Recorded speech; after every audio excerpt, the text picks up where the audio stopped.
Vamos orar por ela também. Amém. Senhor Jesus, muito obrigado, Senhor, por a vida da Valéria. Ó Pai, instrua o coração dela, Pai, destape os nossos ouvidos que possamos entender a Tua palavra, Deus. Obrigado, Senhor. Em nome de Jesus. Amém.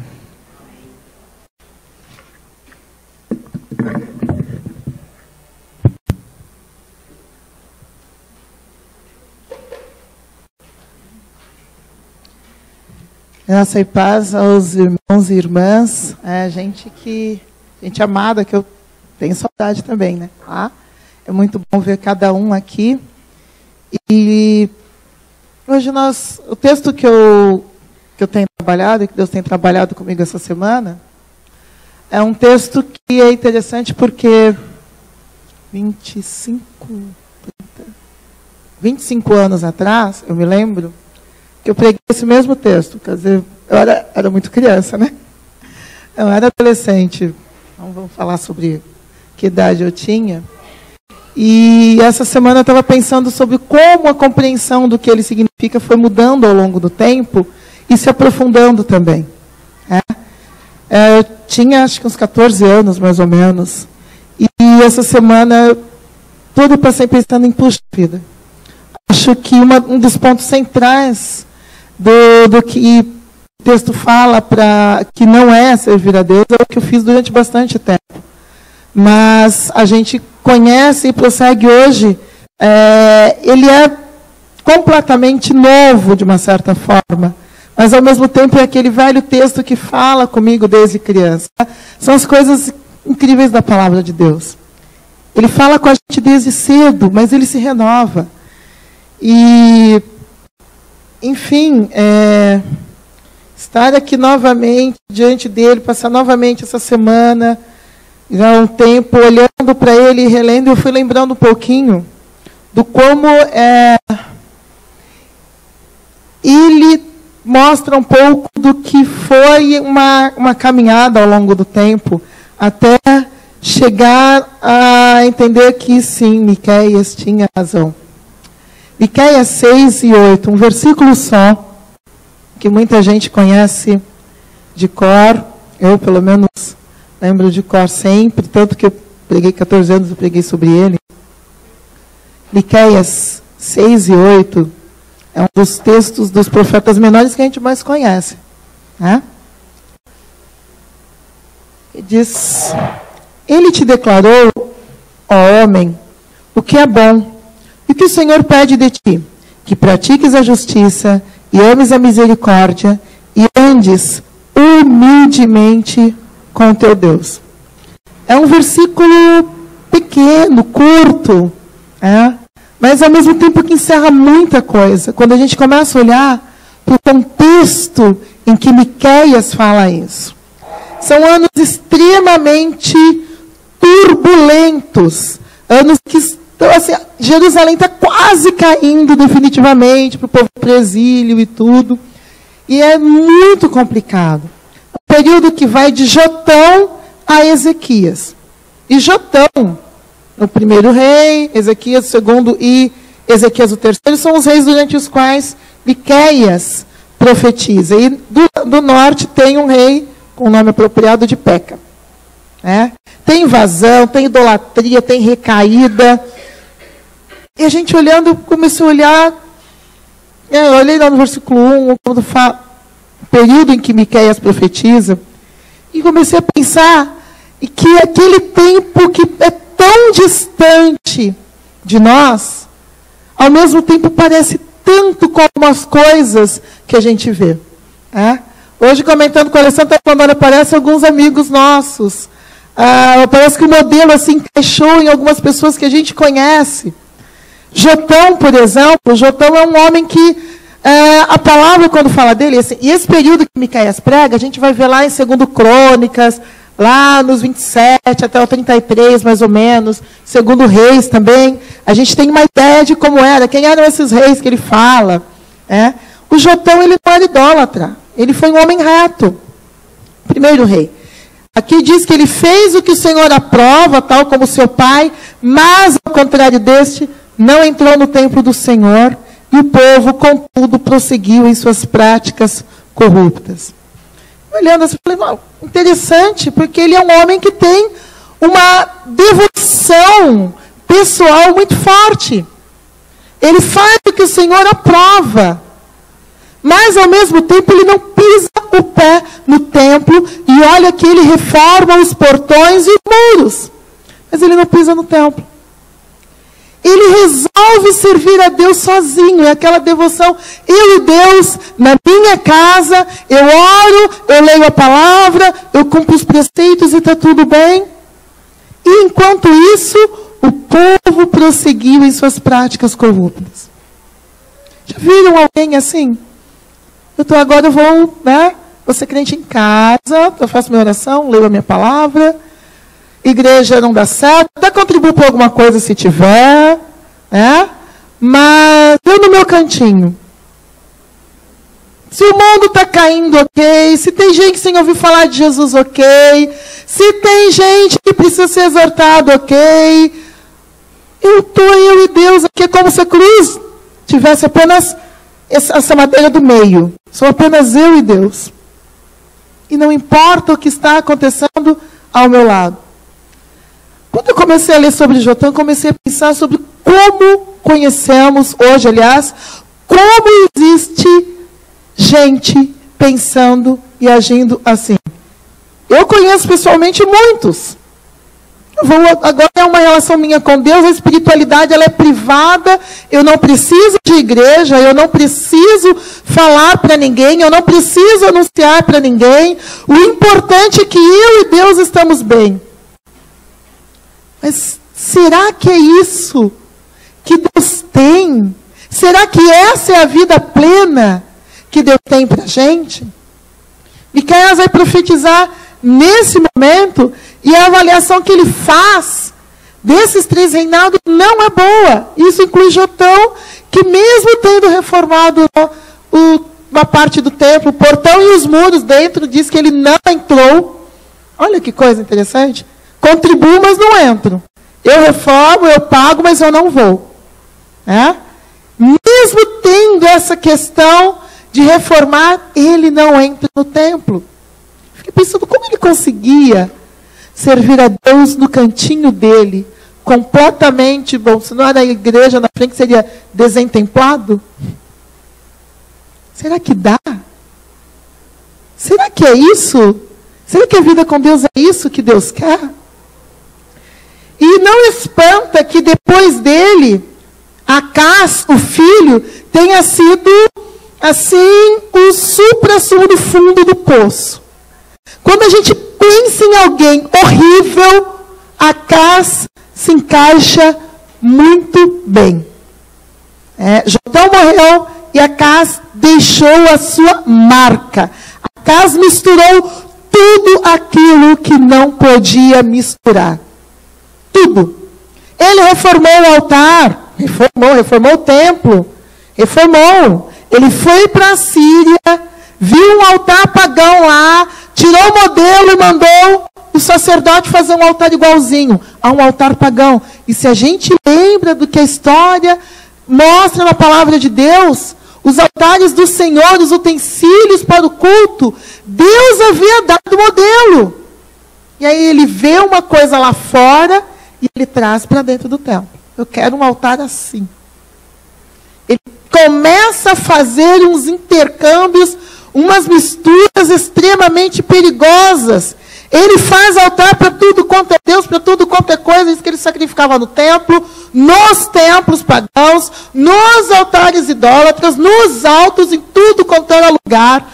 Ele adotou os deuses da Síria, ele foi derrotado pela Síria e fez o quê?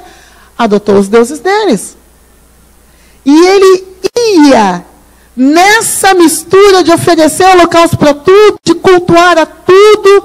Uma vez eu vi uma expressão que é o tudista. Conhece o tudista? Para tudo ele adora, tudo é lindo, tudo é bom, todo tempo ele vai, tudo ele, sabe? Tudo ele reverencia, tudo é santo, tudo é maravilhoso, é uma espiritualidade que aceita tudo, mistura tudo, e aí até a igreja um dia, e no dia seguinte toma um passezinho ali que tá bom. Também conheço gente assim. Há muitos anos atrás, em um filme nós vimos, era em forma de piada, uma pessoa que dizia, fulana de tal é evangélica kardecista. A gente riu muito falando de alguém que não conhece nadinha do nosso povo, que colocou algo assim, que não sabe das nossas denominações. Tristemente, acho que uns 15 anos depois, uma amiga estava me falando, por exemplo, que ela fazia assim. Ela tocava no domingo. E na segunda ela também tinha uma outra prática. Ela ia com o namorado e também cultuava lá. E fui descobrindo que não era uma exceção do tipo uma pessoa, que isso começa a invadir a nossa sociedade. A gente vem aqui, que lindo, que gostoso, eu sinto, e eu estou sentindo muito bem, aí vai em outro lugar e sente, porque arrepiou, porque o pelo aterrorizou, porque sentiu um negócio e está indo, e vai aqui, e vai ali, daqui mais um pouco é uma mistura tão grande, que a pessoa já se perdeu completamente. E o ruim dessa espiritualidade é que a gente começa a não saber mais a quem serve, está servindo a tudo, em todos os lugares, de todos os jeitos, e vai perdendo a noção de quem é Deus, do que Ele faz, e do que Ele tem de preceitos, e daqui mais um pouco não há nada mais sagrado. Nem a vida é sagrada mais.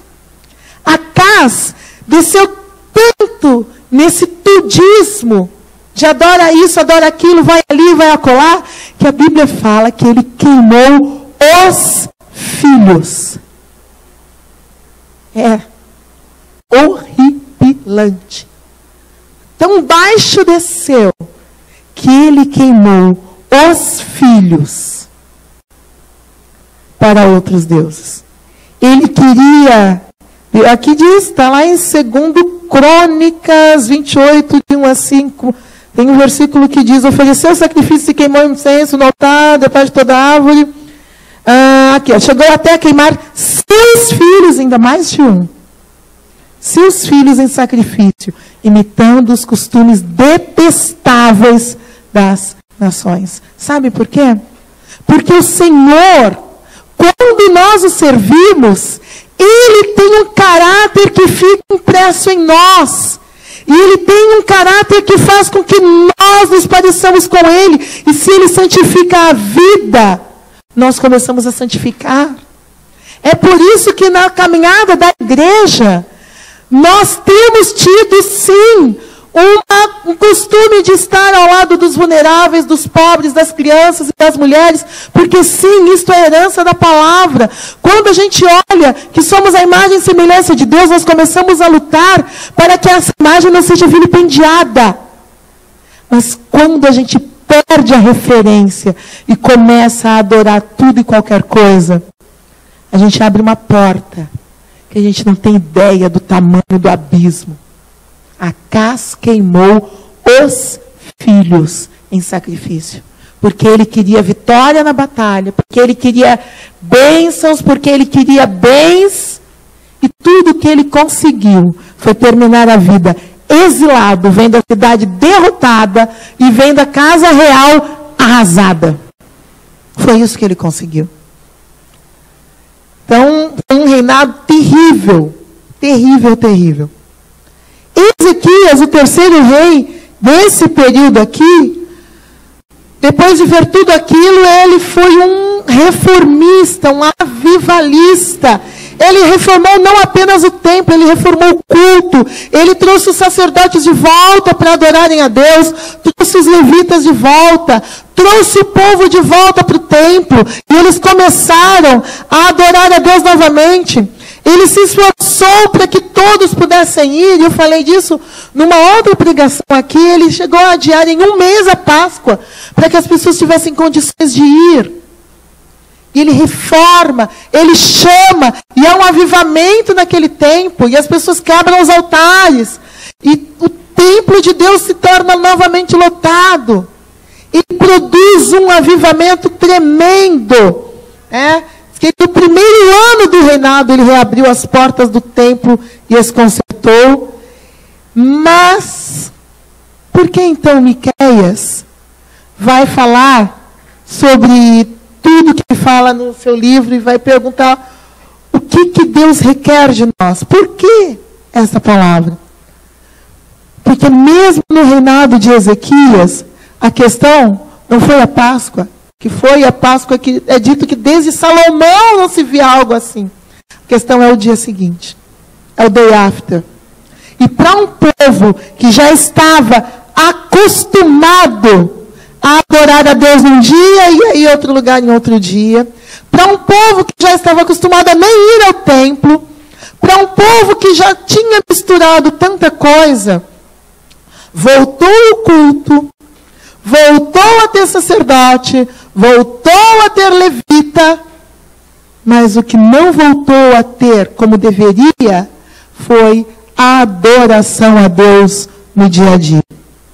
Depois do Shabá, que era quando eles adoravam a Deus no sábado, depois do Shabá, depois da festa, quando cada um ia para casa, quando a gente vai ler os profetas, é briga por poder, é corrupção, é idolatria, é gente sacrificando em tudo quanto é lugar para tudo quanto é Deus, é viúvas e órfãos sendo injustiçados, inocentes sendo condenados, e o povo vai e faz os jejuns e faz as festas são restauradas, o culto formal é restaurado, mas tem uma coisinha que fica e que é necessário, e que é o ponto aqui.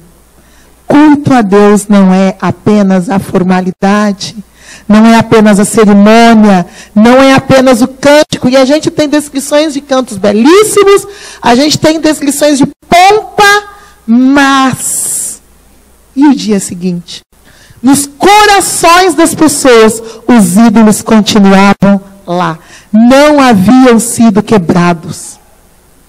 Aquela mentalidade que veio quando eles começaram a ter essa questão de adorar tudo quanto era Deus, continuava. Aquela mentalidade de eu tenho que dar alguma coisa para receber alguma coisa. Uma mentalidade mágica.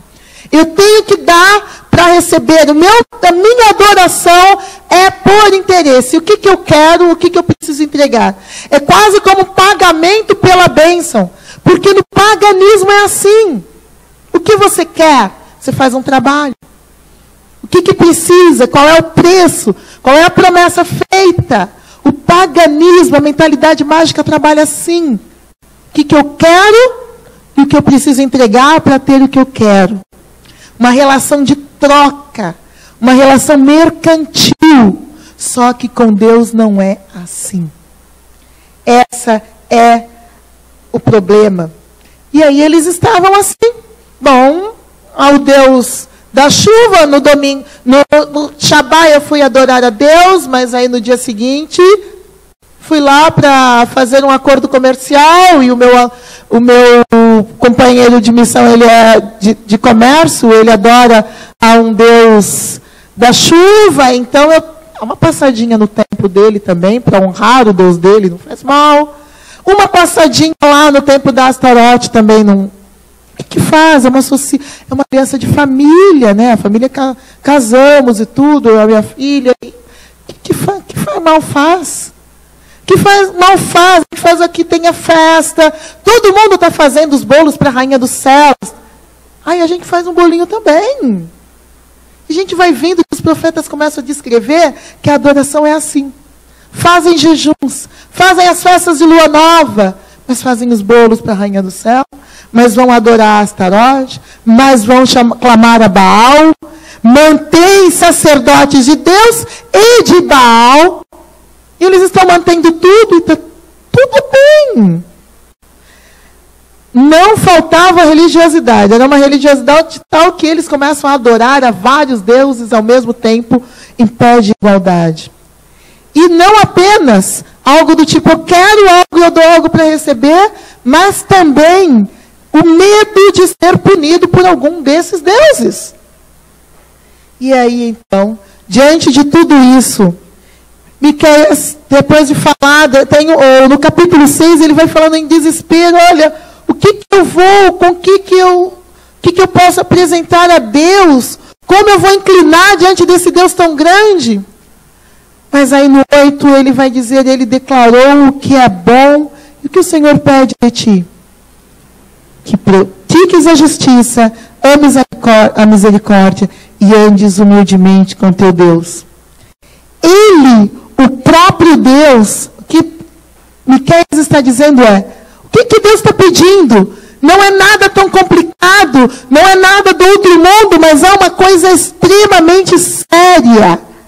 Ele já declarou o que é bom.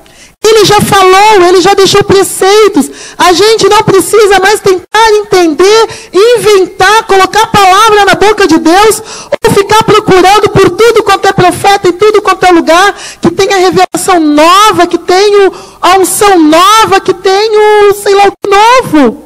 Ele já declarou o que é bom. A palavra dele basta. E a palavra dele é boa e é suficiente para andarmos. Eu não preciso procurar em cada cantinho alguém que me diga, mas vem cá, mas não tem mais alguma coisa aqui? Não tem aqui um capítulo 23, 24 de Apocalipse? Para mim? Não tem alguma coisa assim a mais? Uns anos atrás, alguém até veio com uma revelação que seria um pós-apocalipse. Não. Deus já declarou o que é bom e a palavra dele é o bastante. Os mandamentos dele já são suficientes, são mandamentos de bem viver. E para viver bem, a gente vai ter mais amar a Deus acima de tudo, amar ao próximo como a ti mesmo, o restante vem.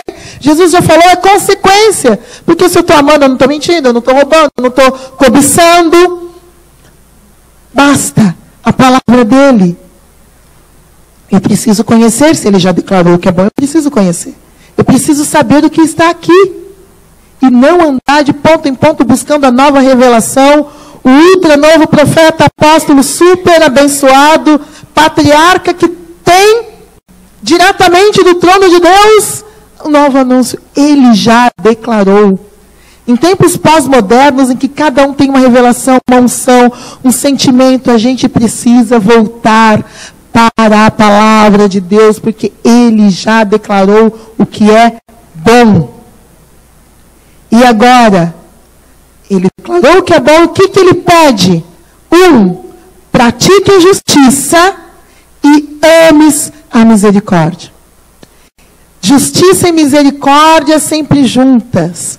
Num tempo em que não parecia conosco, de forma alguma, a gente vai ver que era um tempo em que os juízes eram subornados para perverter a justiça.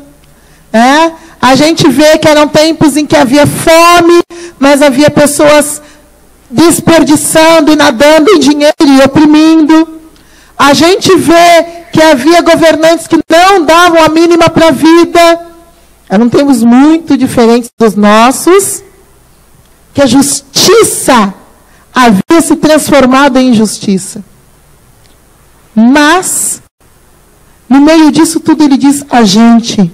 Ele já declarou que é bom. E nós, o que Deus quer de nós é pratique a justiça. Não, é interessante que ele não está dizendo prega a justiça por aí, obrigue os outros a serem justos, mas ele está dizendo você, pratique a justiça. No meio de um mundo corrupto, no meio de um mundo que desce de mal a pior, pratique a justiça e ame a misericórdia.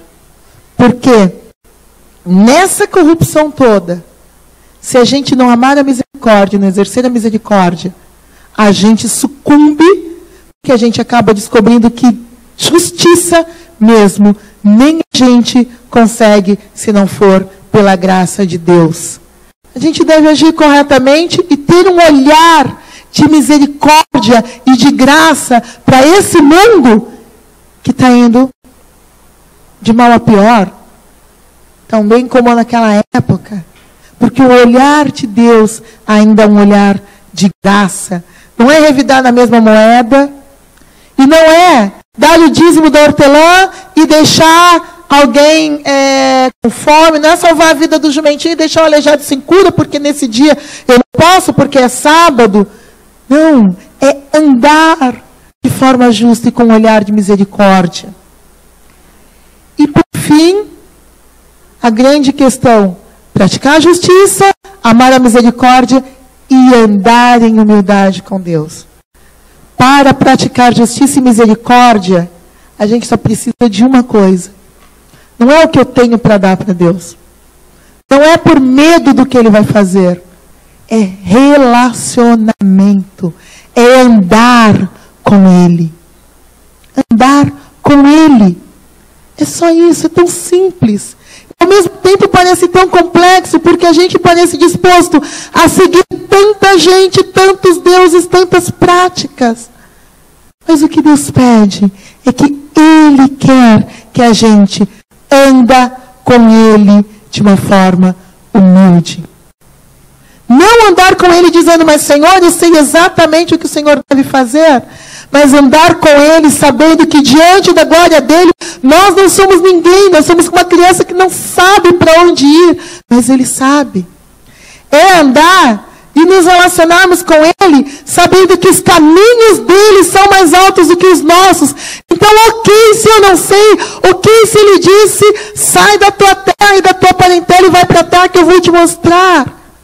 Eu vou ter que confiar de uma forma humilde e admitir, eu não sei para onde eu vou, mas eu estou caminhando com Deus. Eu não sei no que vai dar, mas eu estou caminhando com Deus. Humildemente, sabendo, Senhor, não tenho ideia de para onde ir, mas para onde o Senhor for, eu vou. É andar com Ele sabendo que sim, Ele pode levar para onde tem as águas. Mas Ele diz, se passares pelas águas, eu te deixo lá e morrer afogado? Não. Quando passares pelas águas, eu estarei contigo. É saber, é ter a humildade de dizer, ainda que tenha água na minha frente, tenha um mar na minha frente, eu não sei o que Deus vai fazer. Eu não vou voltar e dizer de forma alguma, eu não sei o que Deus vai fazer, mas eu sei que Ele está comigo e Ele vai passar comigo. Andar humildemente com Ele é lembrar que se tem uma fogueira e se é para lá que eu estou indo, ainda que eu tenha medo, eu sei que Ele vai passar comigo, porque Ele prometeu. E se eu tiver medo, é Ele quem diz, não tema, sou eu que te pego pela tua mão direita e te digo, não tenha medo. Porque andar com Ele não significa deixar de ter medo. Significa dizer, Senhor, eu preciso que o Senhor pegue a minha mão agora, porque eu não consigo dar mais um passo. Eu não tenho mais força para dar nenhum passo. Eu não sei o que fazer, eu não vejo saída. Mas Ele vai dizer, eu pego pela tua mão direita. E eu digo, não tenha medo. Eu estou com você. É isso que Deus quer. Ele quer se relacionar, Ele quer que a gente ande com Ele. Não existe preço a pagar. Não é uma relação de troca, não é eu vou com Ele para Ele me dar isso ou aquilo. Não é por medo do que Ele vai fazer, é por quem Ele é, porque Ele caminha com a gente.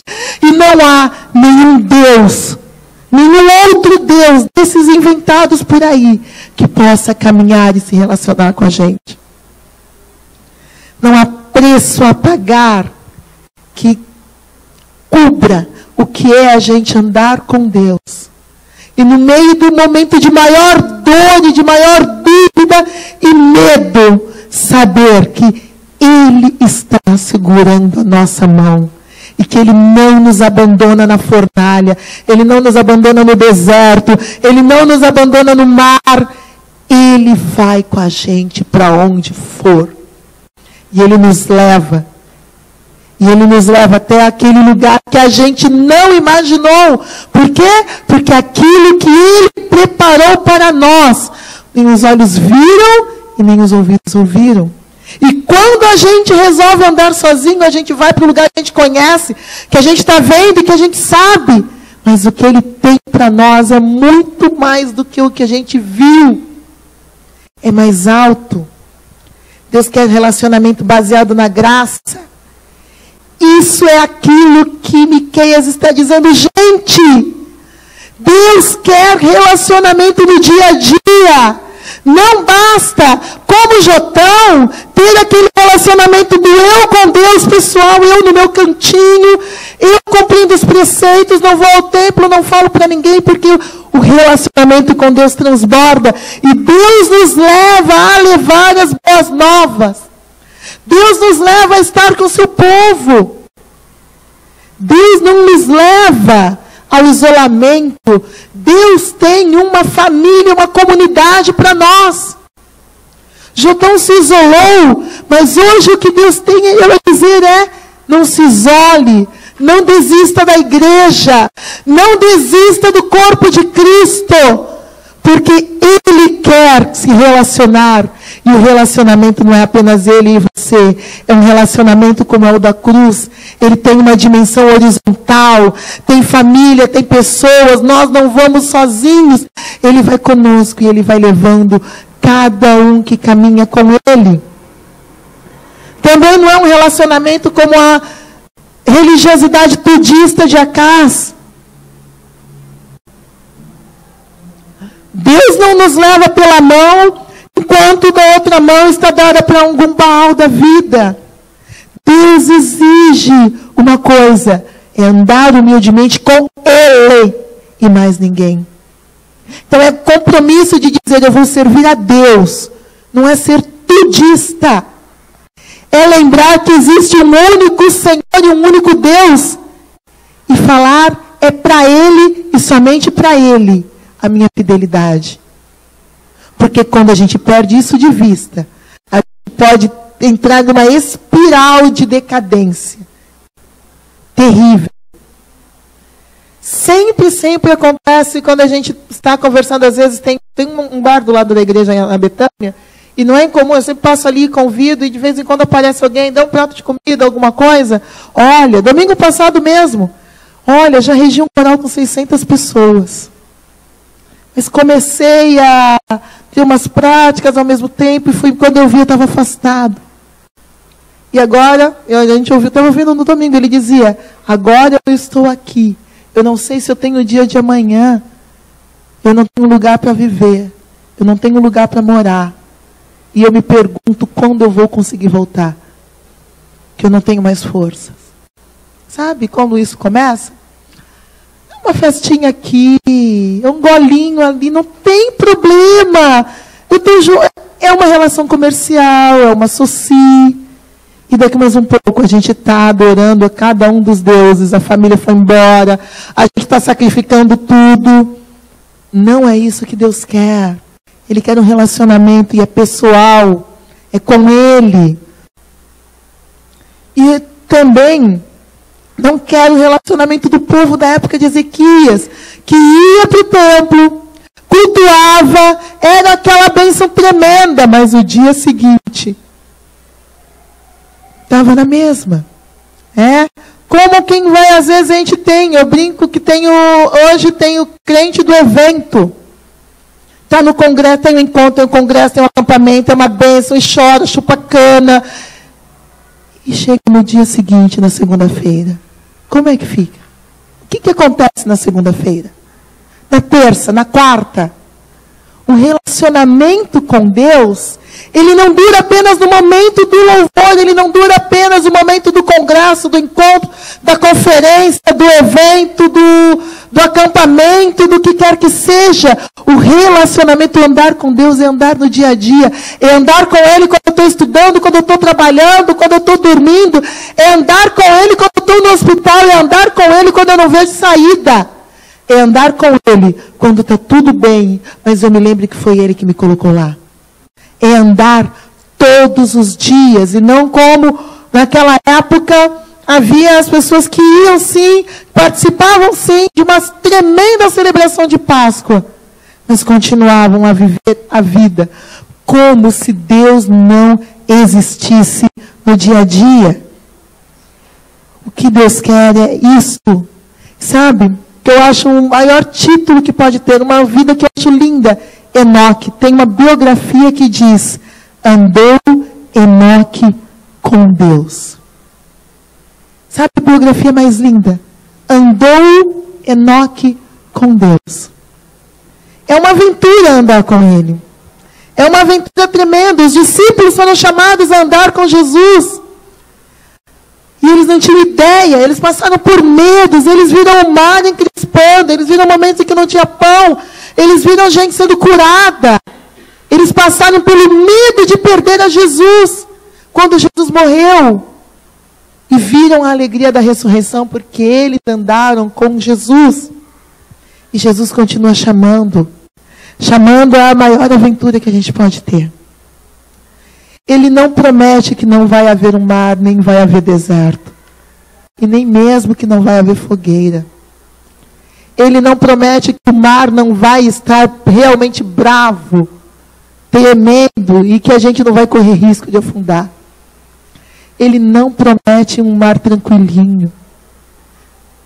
Mas Ele promete que estará conosco. E Ele continua chamando: vinde após mim, eu vos farei pescadores de homens. Esse relacionamento, ele gera vida que transborda e testemunho. E hoje, o que eu chamo cada um e cada uma é a pensar: você quer seguir a Jesus? Ele te declarou o que é bom e o que o Senhor pede de ti. Pratiques a justiça, ames a misericórdia e andes humildemente com teu Deus. Despido de tudo, de todos os títulos, de tudo que somos.